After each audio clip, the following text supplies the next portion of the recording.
Pemirsa, pemberdayaan sektor pertanian di Bali di tengah pandemi COVID-19 merupakan langkah yang tepat. Di lain sisi, beberapa jenis pertanian di Bali memang memiliki daya saing yang tinggi. Sektor pertanian di Bali saat ini menjadi tumpuan sebagian besar masyarakat Bali. Banyak masyarakat yang kini memberdayakan sektor pertanian dengan lebih maksimal. Di lain sisi, kualitas pertanian di Bali telah mampu berdaya saing bahkan di tingkat internasional.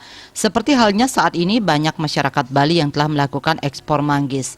Kedepannya jenis pertanian lainnya yang ada di Bali diharapkan mampu diberdayakan lagi.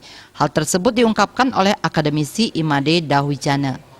Di tengah pandemi ini, saya kira pertanian itu adalah satu hal yang memberikan potensi, memberikan ekspektasi bagaimana kita bisa menggerakkan roda ekonomi di tengah terpuruknya pariwisata.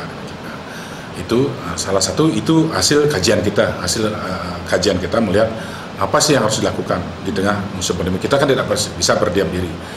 Oleh karena itu kita di sini concern. Jadi sektor pertanian harus diberikan ruang juga.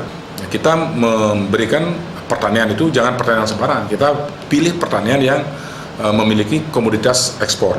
Jadi komoditinya itu komoditi ekspor. Antara lain apa itu? Ya ada manggis, kemudian ada alpukat, kemudian ada vanili. Kemudian juga kemarin bahkan sudah 2 bulan yang lalu sudah mau ada proses penanaman dari kelompok petani yang binaan kita. Generasi muda di Bali juga didorong untuk lebih giat lagi dalam memberdayakan sektor pertanian. Desak Aryani, Bali TV.